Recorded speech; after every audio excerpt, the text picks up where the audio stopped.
அன்பே பிரதானம் சித்திரம். எழுதியவர் சாம்சன்.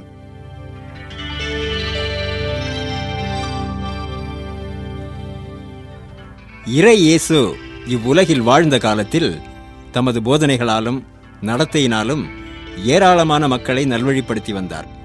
அவ்வாறு அவர் போதித்த ஓமை ஒன்றினை உங்களுக்கென படைக்கிறோம்.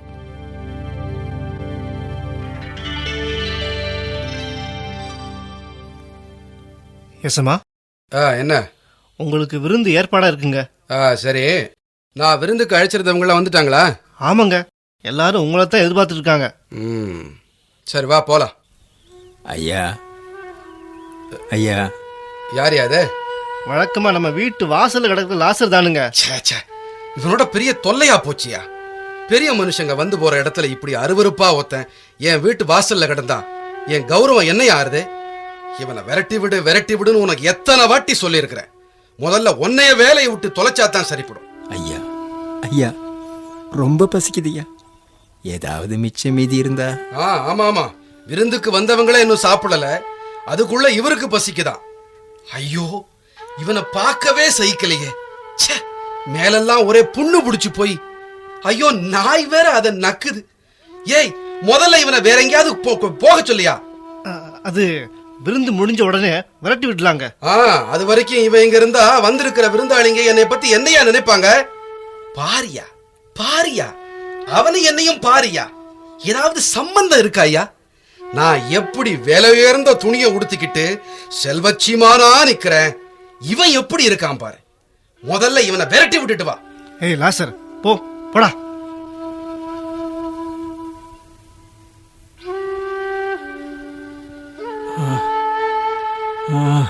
ஐயோ அம்மா, இன்னைக்கு ஏன் உடம்பு என்ன இப்படி போட்டு வாட்டுது? ஐயோ கடவுளே, என்னால தாங்க முடியலையே. உடம்பெல்லாம் பத்தி எரியுதே. கடவுளே, என்னை எடுத்துக்க கூடாதா? போதும் போதும், இந்த வேதனை போதும். ஐயோ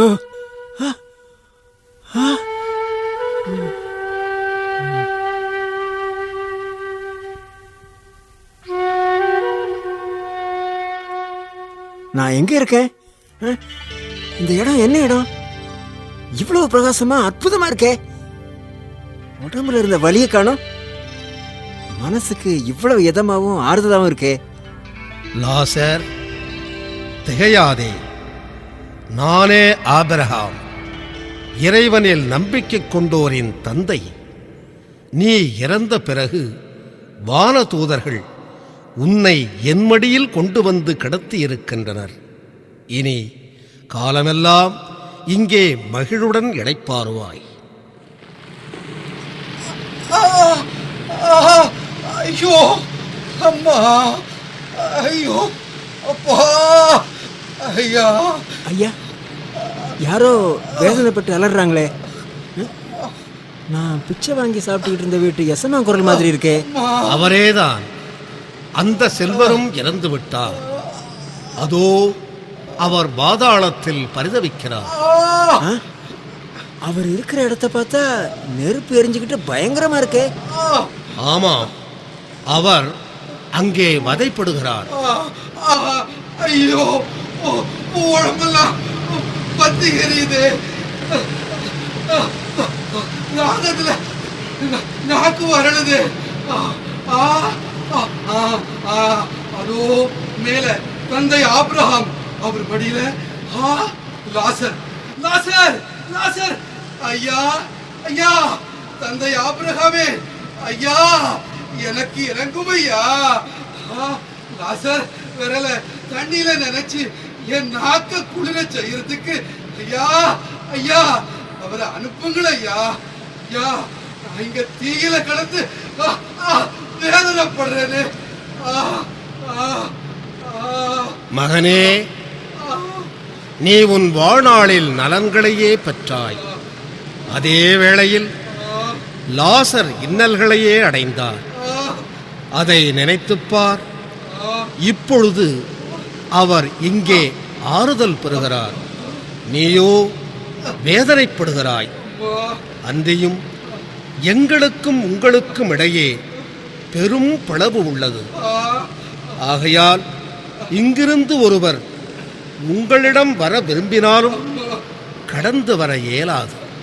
அங்கிருந்து நீங்கள் எங்களிடம் கடந்து வரவும் இயலாது. ஐயா, அப்படின்னா தந்தையே, அவரை எங்க அப்பா வீட்டுக்கு அனுப்பணும்னு உங்களை வேண்டி கேட்டுக்கிறேனுங்க. என் கூட பிறந்தவங்க 5 பேர் இருக்காங்க. அவங்களும் வேதனை நிறைஞ்ச இந்த இடத்துக்கு வராம இருக்கிறதுக்கு ஐயா அவங்களை எச்சரிக்கணும் ஐயா. ஆபிரகாம், மோசே மற்றும் இறைவாக்கினர்களும் அவர்களுக்கு உண்டு. அவர்களுக்கு செவிசாய்க்கட்டும். அப்படி இல்லைங்க, இறந்தவங்கள ஒருத்தர் அவங்க கிட்ட போனா அவங்க மனம் மாறுவாங்க. அவர்கள் மோசேக்கும் இறைவாக்கினருக்கும் செவிசாய்க்காவிட்டால் இறந்த ஒருவர் உயிர்த்தெழுந்து அவர்களிடம் போனாலும் நம்ப மாட்டார்கள்.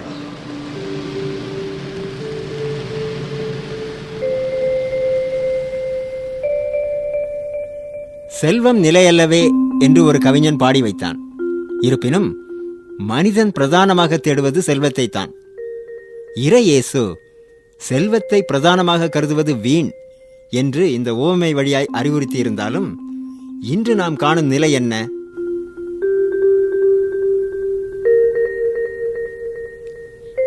என்னங்க என்னங்க என்ன பானோ? என்னங்க இது, காஃபி குடிக்கலையா? வச்சுட்டு போன காஃபி அப்படியே ஆறி போய் கிடக்குது. அப்படி என்னங்க பலமான யோசனை? ஒன்றும் இல்லை. என்னங்க, உங்ககிட்ட ஒரு விஷயம் சொல்லணுமே. என்ன? என் சிநேகிதி சாந்தி வந்திருந்தா.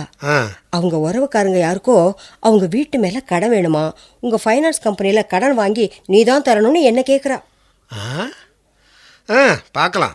என்னது பார்க்கலான்னுட்டு? வீடு 25 லட்சம் பெறுமாங்க. வழக்கம் போல அதுக்கு மதிப்பு போடுற உங்க அப்ரைசர் கிட்ட சொல்லி அதுக்கு ஒரு 30-35 போட சொல்லுங்களேன். என்ன சொல்ற நீ? அவங்களுக்கு 15 லட்சம் தான் வேணுமா. அந்த வீட்டோட மதிப்பு 25 லட்சம்னா 15 லட்சம் கடன் கிடைக்காது இல்ல.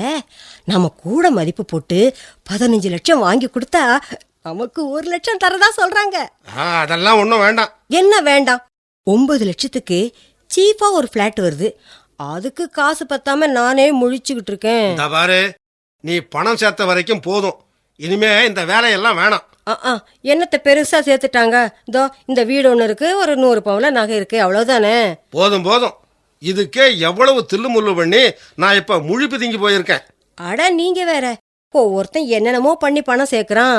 நீங்க என்ன அடமானம் வைக்க வர்றவங்க கிட்ட வேல்யூவை அதிகமா போட்டு ஏதோ கொஞ்சம் சம்பாதிக்கிறீங்க, அவ்வளவுதானே. பாருங்க, நமக்கு 1க்கு 2 பிள்ளைங்க இருக்கிறாங்க. அதுங்களோட எதிர்காலத்தை நீங்க நினைச்சு பாருங்க. வெறும் சம்பளத்தை வச்சு நாம என்னங்க பண்றதே? உங்ககிட்ட என்னத்த சொல்ல? எங்க ஃபைனான்ஸ் கம்பெனிக்கு புதுசா ஒரு பிரசிடென்ட்டை தேர்ந்தெடுத்திருக்காங்க. அதான் தெரியுமே. அவரு இப்ப எல்லாத்தையும் நோண்ட ஆரம்பிச்சுட்டாரு. அப்படின்னா கம்பெனி வாடிக்கையாளர் யாரோ பிரசிடென்ட் கிட்ட என்ன போட்டு கொடுத்திருக்காங்க. அடப்பாவி, அவன் நல்லா இருப்பானா? பிரசிடென்ட் அப்ரைசரை பிடிச்சு உலுக்கல எல்லாத்தையும் அவன் உளறி தொலைச்சிட்டான். அப்புறம் என்னாச்சு? இப்ப ஆபீஸ்ல என்கொயரி நடந்துகிட்டு இருக்கு. கணக்கு வழக்கெல்லாம் போட்டு உருட்டிக்கிட்டு இருக்காங்க. கண்டுபிடிச்சிருவாங்களா? பின்ன 1 2 எத்தனை லட்சம் தில்லுமுள்ளு பண்ணிருக்கேன். எங்க கண்டுபிடிச்சா என்ன பண்ணுவாங்க? உடனே என் வேலை போயிடும். அவ்வளவுதானே. விடுங்க, நம்ம கிட்ட தான் வீடு இருக்கு, நகை இருக்கு, கையில ரொக்கம் வேற இருக்கு. அதை வச்சு பழச்சிக்கலாம் போறோம். பைத்தியக்காரி, குத்த நிரூபணம் ஆன உடனே உன் வீடு, பணம், நகை எல்லாத்தையும் பிடிக்குவாங்க. அப்படிங்களா?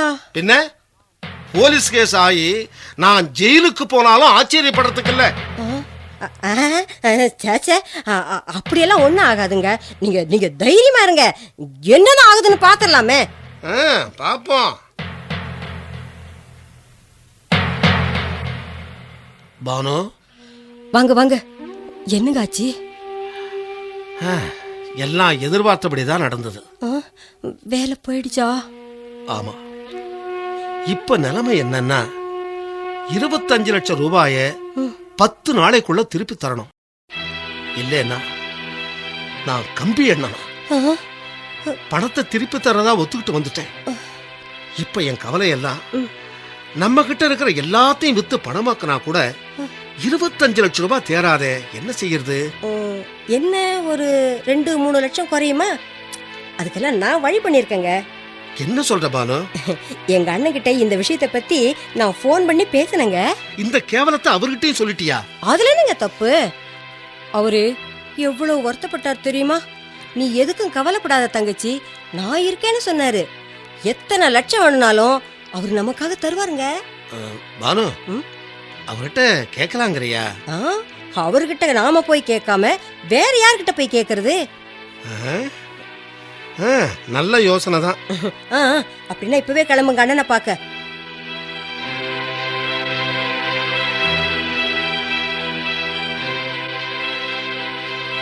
மச்சான், என்னங்க? இப்படியெல்லாம் நடக்கும்னு நான் எதிர்பார்க்கவே இல்லை. நடந்ததையே எதுக்கு நினைச்சுக்கிட்டு விடுங்க. வாழ்க்கை என்ன, அதெல்லாம் சகஜம்தான். இப்ப நான் திசை தெரியாம முழிச்சுக்கிட்டு இருக்கேன். அட நீங்க வேற, வேலை போனா போகுது, விடுங்க. நான் இப்ப இருக்கிற நிலைமையில உங்ககிட்ட இருந்து ஏதாவது உதவி கிடைக்குமான்னு கேட்கறதுக்காகத்தான் வந்திருக்கேன். செய்யக்கூடியதா இருந்தா கண்டிப்பா செஞ்சிடலாமே. இந்த சிக்கல்ல இருந்து தப்பிக்க எனக்கு ஒரு 3 லட்சமாவது தேவைப்படுது. பணமா?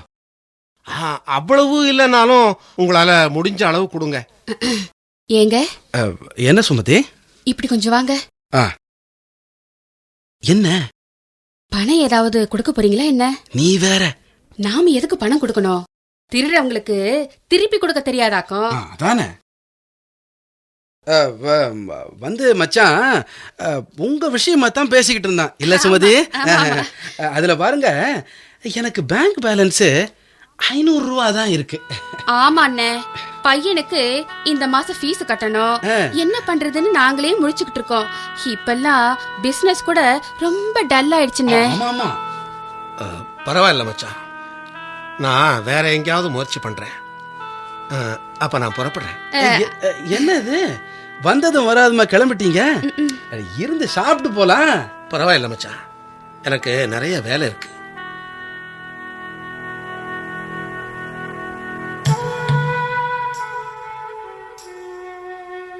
பானு, என்னங்க போன காரியம் என்னாச்சு? உங்க ஃப்ரெண்டு செல்வராஜ் என்ன சொன்னாரு? அவனும் உங்க அண்ணனை போல தான் இருக்கான். நாம வசதியா இருந்த வரைக்கும் நமக்காக உயிரை கூட தருவேன்னு சொன்னவங்க எல்லாம் இப்ப நாம இருக்கிற நிலைமையை பார்த்ததும் ஓடி ஒளிய ஆரம்பிச்சிட்டாங்க பானு. எங்க அண்ணனே நம்மளை பத்தி கேவலமா நினைச்சு ஒதுக்கும் போது மத்தவங்களை குறை சொல்லி என்னங்க பிரயோஜனம்? பானு, பானு. வாங்க சின்ன மச்சான். வணக்கம் மாப்ள. ஏன்னா ஊர்ல எல்லாரும் சௌக்கியமா இருக்காங்களா? இருக்காங்க. விஷயம் எல்லாம் கேள்விப்பட்டேன். வருத்தப்படாதீங்க மாப்ள, எல்லாம் சரியாயிரும். அடுத்து என்ன பண்றதா இருக்கீங்க?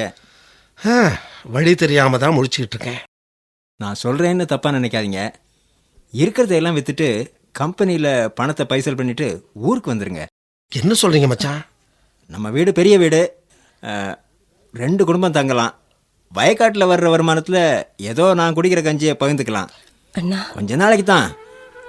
உங்களுக்கு படிப்பு இருக்கு, நல்ல அனுபவம் இருக்கு.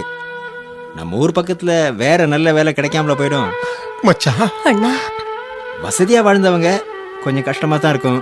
ஆனாலும் கௌரவம் பார்க்காம. அப்படியெல்லாம் ஒண்ணுமில்ல மச்சான். நான் இருக்கிற சூழ்நிலையில நீங்க சொல்றதை கேட்க ரொம்ப ஆறுதலா இருக்கு. என்கிட்ட பணம் காசு இல்லை, ஏதோ என்னால முடிஞ்ச உதவி. பானு, பணம் பணம்னு பணத்தை தேடி அலைஞ்சோம். பணக்காரங்க உறவு வேணும்னு அவங்களோட ஒட்டிக்கிட்டு இருந்தோம். நமக்குன்னு 4 நல்லவங்க உறவு வேணும்னு நாம நினைக்கவே இல்லை. இப்ப பாத்தியா, பணமும் போச்சு, பணக்காரங்க உறவும் போச்சு.